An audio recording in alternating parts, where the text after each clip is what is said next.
isiin meeshaa dhiirota waliin qabattee achi keessa maal gooti qoy gaafin attaa bira wallahi wallahi rakkadde wallahi maal gooti qoy waliin qabattee achi keessa keesseetu maal gooti warra jaartii qaban warra maatii qaban warra kanneen kawwata balbala manaa siiban uffata yaabatee mucattiin tun irratti cuftii baran aadan qaataallee ko wallahi booniyye wanna ana danaqummaa si fakkaate beektaa mucattiin tun yoo laatu xiqqoodha akkanaan jirti nan jirame si garuu dhaggeeffadha booniyye atama እንደውም ዲያስፖራ ኩነን ምስኪን ናቸው ኢሲሳን አማን ደረሳ ተነክራና ያዳ ተከበይ ለቤት ደረሳን ተከበይን ቤታን በቃ ተከበይ አቦቱን ቦሪየን ማቀብ ሞ ቦሪየ ረንካዋቲ ዋን ተካ ወመተከለ ፊዱን ነው ዩሱፍ ቦኒዬ namatu angka madar kababna wanka namar ka sifuna warra hakrotat malaka ni qabdai sinja ngabal tai malaka wani na tasi dalaga ni jirare warra hakrotat ha inni malaka kana hunda basi inni malaka kana hunda tai miliyan me ka malaka birrakatin sa miliyan me ka rakkon qabu malaka birrakatin sa garu mali feita waan dhugaati herbiroo kiyya wallaa warra dhugaati namni kun gaafa kana yoona waraabate wanni booniyye fayyadu maaltu jira gara saniillee waan hunda qaata gabbuu seen maaltu fayyada amma booniyye mucattii miskiina tana amma fakkeenyaaf tabi anuyyuun kafala yoo haakara jabaa ta'e meen harkaa baasu dhageeffadhu haakaruma saniyyuu ana amma nama kiyya miliyoonara kana gaafadha jetti maatiyaan yoo birri barbaachisaa ta'e haakarichi sun in kafalan bakka booniyye bu'eeti birri isaa gaafadhu ibsa waadaa siiseen asirratti ijoollee miskiina mana madaamii keessatti mi'aamee miti nu warra sa'a 24 dalagatu kana gaafadha nutu kafala hakarri sun dhugaa ine hakarni ni kaade mattoo yuusa amma biroo kiyya dhiisi miliyooni amma fi fuqaraa amantiitti dhuftee teenya sigalee namas jara kaanis nutti kofalchiisini akkana godhanii fitti qabanii akkana godhanii akkana jaanii maqaan nu badaa waan dandeenyu akka dandeessutti atilleeni waan barbaadiyoo jaalalti siifi duu jiraatte jaalarraa abaattillee walitti sinfinneet haasonnee furraa karaa nagaa akkamitti wanni godhuu qabnaa amma baalen tole jedha ishii kana amma baalen tole jedha ishii ibsa baalen maaliif tolen jenne kana wanni abbaa waarkaa qabutu inni jaa saniif warraan tana gargaarsa abbishuu ammaa tokkoon qabaa warri mana booniyyee jirtan please abbishuu ammaa ni beektanii kota bira dhaabbadhaan isin jechuu mee baale irraa dhageeffannaa wajji joomina ela baale mee maal jettan remix khiyaamuuti rakaattee asoo turtaar barsi ma mataa dhukkubsee ibsaa jechuun waan keetu mataa dhukkubsee maali beekaa okay ase kiliyaan keellee bareedaadha garuu waan hin taane jira dirqama isii inni waan kana haa qabuuti akka barbaadee waan inni jedhee ishee minaamini suni yaada gaarii miti yaada fudhatamaa miti maaliif jennaan ayyuub dhuftee mee ayyuub ajjala jirta akkam gootaree biroo kiyyaate sanada maal harkaa qabda inni sanada ishii guutuu harkaa qaba ilmoo namaatti qullaa akka biraa dabalata kaa ammallee godda maal taasisa ilaa ammallee dabalataa archoominni gaafa isii waan biraa wajjinaa soite inni waan biraan wajjinaa seedhaan jiraarra akkamii waan akkasii danda'ama inni kun yoo jaalaaf waan kana mara jira deemee godhe beeytaate namni nama jaalatu akka nama darra amboonni yoo soosii waan feete na goote waan jaaladhu akka beekuuf waan takka kan goone hin beeka namni nama jaalatu akkas nama godhu. Ay abaarsamma baantu ta'e wallahi booniyye. Hundi amma kun fiqireenyaa rakkataadha dhageeffadhu. Wallahi ilee ibsaa dhageeffadhu. Dhugaa amma afaan qaanqaa kenna yoo laalle si galee. Asaatti si dhiisi bagate. Yana waan darbii inni amma amma kun amma sanada keessa harkaa fuudhee kuusin jaaladha jaa asii dutti anamma odonis bakkatee ta'ee yoggoon iflaalu mataan kun shirshir na jeebuun ibsaa fiqireenyaa rakkataan dhageeffatin obboleessi kee fiqireenyoonni rakkattuun tufi faayidaan qabu amma laal amma nama kiyyaa kanafaa wajjin osoo haa turte ibsaa laalama fakkeenyaaf qubna garno maaliif choomina abbaa qabeenyati mallaqallee qaba eenyu maqaan kee remix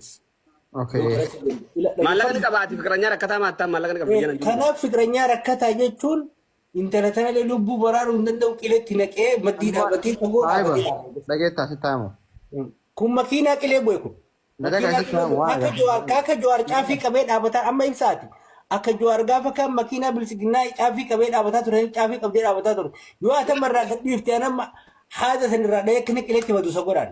Saayiba homa kamiinuu paaworii qabna. Homa kamiinuu paaworii nama qabuwan. Okay bro, dhaamsa tokko qofan si dhaaman. Please, yoo dhugumatti waan kana mararkaa qabaattee sanada jiraatu taate, Momadoo Gayyaasi waan ishii garuu jabeessiif. Ishi? Yaa. Momadoo Gayyaasi maaliif nan keessa hin jiraanne Gayyaasi poostii godhe akka barumsa namaa taati. Jaarsuma namaatii fi jaartii namaa dadhabne ofirraa magaalaa kana gubbaa. Dureessa kiyya baay'inni warra jaartii qaba nama darataan tunirraa diyaaspooraan kunneen wallaahi billaahi guutu barsii kakadha wallaahi billaahi irra deebiisii kakadha warra jaartii qaban warra maatii qaban warra kanneen kawwata balbala manaa asii banu uffata yaabatee mucattiin tun irratti cuftii baran aadan qaataallee ko wallaahi booniyye wanna ana dannaqummaa si fakkaate beektaa mucattiin tun yoo laatu xiqqoodha akkanaan jirti man jiraame si galee kiilollee guddaan qabdu akkana hojjeta laatu si galee gini icciitiin isiin baattee deemtu toonii meeqa ta'a joomina kanatu garaana nyaate ankanaaf isi isaa ko yaala misxirnaat FBI Ameerikaa sonteen ka security addunyaa kana harkaa qabdu booniyyeedha na biratti booniyyee anaa sonteen booniyyee caantu san Ishi amma biroo kiyya amma bakka dhiisii dhaamsa kiyya kareefu sanis qabadhu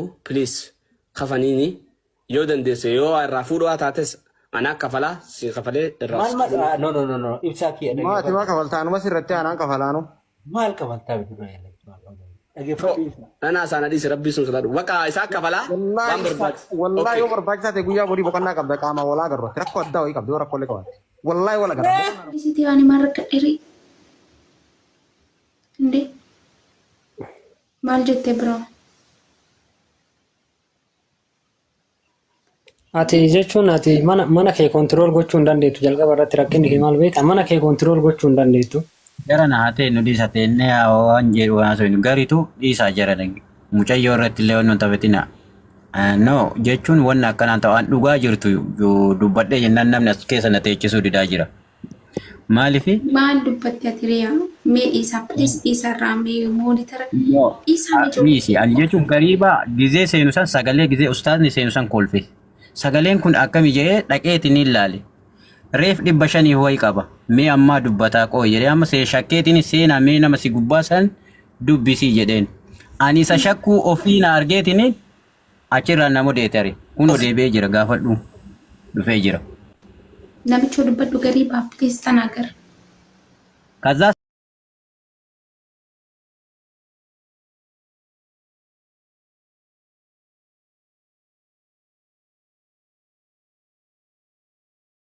Gariba dubbadhu maaliif jedhis ta'u gariba sidhaan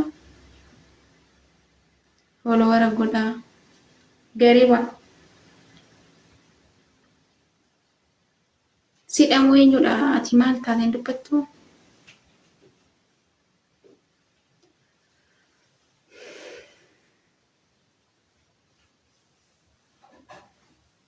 jechuun ijibbaata kareefuu wannoon jedhe sani Baalukka harkisame.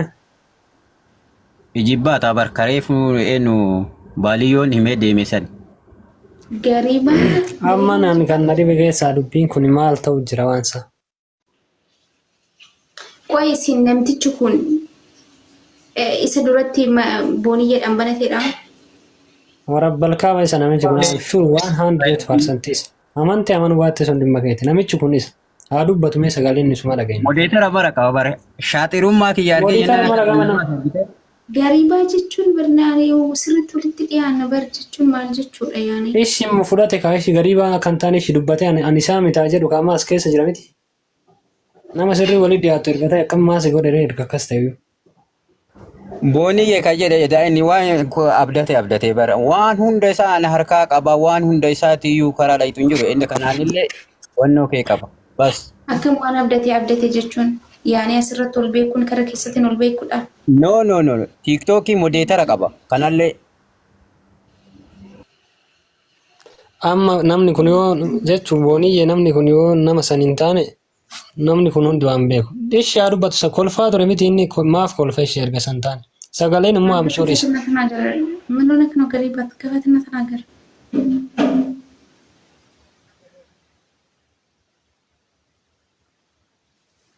አቡ ከነው ተቀማኒ ማርቱስ ነው ጅን ደማ ገሪባ ውረዱ በቃ ገሪባ ውረዱ ከኔ ላይ ijoollee narraa bu'aa.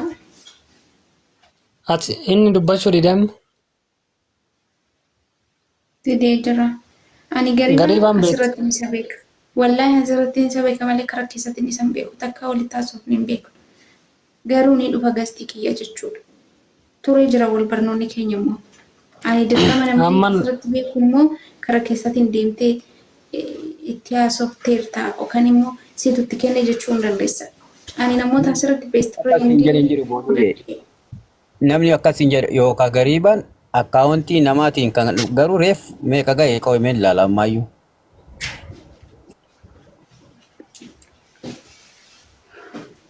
amma 600 irra jira. Reefu nama 651 ga'e gizee reefu laalu nama 500 fi 25 moo maalirra jira. Hay nama Oromoo hay Oromoo. Nama du'e bar yoosuu wannoo gootiin dandeetti qabdi walla. Maashaallah. Ati nama boonii yaane jecha takka qofa si haayimu. Gariibaa asirra wal beektan miti tikfa kanarra wal beektanii. asirratti wal beekna. Ammallee asumarratti jechuun namni inni waan kana godheef jechuun asirra jira miti gaafadhuuti. Eeshaa Maaliif akka ati maaliif callista gariibaa dubbadhu? Yoo isammaa ta'e wallaahi ani Amma wannoo agoonu leenca nuuri irraa gadaa buunu jarri lamaa walitti haafanii walaa gaafatanii. Danda'amee akkas goone markaza keessa teenyee qiraatii keenya qaraane guyyaa lama gaafa asirraa nu dhaban waan ajandaa godhatan ni dhabanii dhiisanii yaani. dhugaadha walla. Bara akkanatti balbala natti dhadha'anii dhuma dhufan dhalmani kun akkanatti kottuu si barbaanna. Garuu anama asirratti kana dhibu boonii yaate akkaawuntiin kun yoo gubate maas fayyada silayyuu akkaawuntii kana nama irratti hin gubsisinaati. Ani gubachuu fi gubachuu dhabuun sababa akka garuu gubachuu miti bara ani namtichumti kuni maali rakkoon isaa akka jedhuudhaaf malee ani yoo gubates yoo jiraates waliin na fayyadu tokko maani irraa galii wayii argachuu jira. Ani bara mana madaabii hojjedheetiin jiraachuu jira malee of jijjiiru jira malee ani TikTok irra taa'ee ani geemiyyuu taphachuu yoo jaaladhu. Kanaaf kenna akkas naa godha akka naa godha jechuutti jiru. So ati akkas akkaawunti kunillee osoo sirraa gubate jechuun amma inni illee bara waanuma si wajjin wal arguufi nama paawurii godhachuu jira bara amma namichi illee amma kan kalee irra har'a dubbachuu jira kanarraa amma borus ni dubbataa jecha. So namicha kana gaafa nati kadhattu waanan inni ilaal natti dhiyaachaa jirta jechuu jira miti. So kun immoo siyyoo adda baasii bahii mana abshir ustaazanii fati yoo millee adda baanu jechuun jireenya adda baanullee inshaallah hafuuraan way gudeeda hafuuraan waliin hin jiraatan.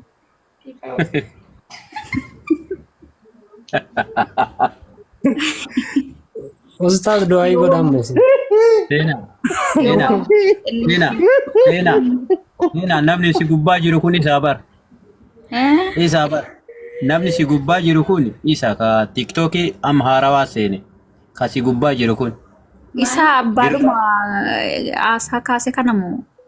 No isa jala dhufee laalee jala dhaqee laalee dhufe haarawaa seene TikTokii haarawaa seene. Gariibaan moo? TikTokii haarawaa 500 way qaba. Nama beekwani. Muutii kaasii dubbadhu jedhaan hime. Muutii kaasii. Gariibaan mudita rakee qaba bara gariibaan mudita rakee qaba. Gariibaan hin beekan nama nani beeku bar. Isa gaa sagaleen beektu sagalee akka itti golfu. Meemmoo itirraa kaasee dubbadhu. Gariiba.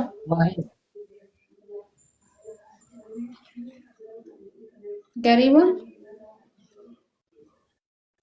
Nama jechuun nama walitti dhiyaannu bar gariibaan ala samiti. Wallahi isaanii. Sumaidhaara wallahi. Ani isaan siifin kakadha isa gariibaan. Gariiba. Isaadhaan mee barreessaa. Wallahi isa jedhamu. Sumaidhaara. Okay, mee sagalee isaanii beennaa mee dubbadhu obboleessa kiyya. Uummatni fooloo maa godha qo'ee uummatuma kana akkuma godhan. Nama du'e fooloo gootan namarraa qabeenya isaa hate fooloo gootan. Gariibaa dubbadhu. Namichi san bara wallaahi booniyyee. Gariibaa. Booniyyee silayyuu gariibaan beekame wajjin dubbadhu ayyee. Gariba sirriitti beeka. Gariba dubbadhu. Dubbadhu ree wajjin. Booni namni kun namumati beektu. Gariba sirriitti beeka. Maa isa Ishi jedhaa dubbisa. jiran garuu dunkunoo koomintii dubbisi. Gariba. Niin baasan yookaan gurba dubbadhu. Way maaliif baastan? Baay'ee. Ofiin bayoota immoo yookaan deebisa warra balkaa boo namichi kun immoo Hiriyaa silaa rimoo gochuu qabdu turte. Rimoo godhame. Hiriyaalleen baasanii. way ajaa'iba dhugaa rabbi. Geemiin booniyyee kun immoo gooliin ofuma ofirra gala barkan ajaa'ibu keessa. Indee. Garii baa ergadhumee xiqquma sagalee An silaanii an dhugaa rabbii dubbachuuf seenaa ergan sagalee isaa dhaga'u ture bara kolfan isaa kana sammuu keessa na dhufaa ture garuu eessaa akka kolfuun naachise wayita usaan dubbatullee kolfaa turen. So garuu yoo nama yaada. Wallahi. Hiriyaa maaliif rimoo goote ishee? eenyu rimoot godhe. Hiriyaadha maaliif rimoo goote? Saa uummanni kun hundumtu wallahi wal keessa jira. Hiriyaa lubbuun rimoot godhee maaliif fide akka rimoot gooten hiriyaa ergatee jira hiriyaa ol galchuuni Galchee waan rimoot godhee fayyadu. Indee. Wallahi diraamaa hojjetaa jirtan moo siin akkam fiilmii wayii. Hiriyaa. Hiriyaa maaliif? Sila hedduu yaada.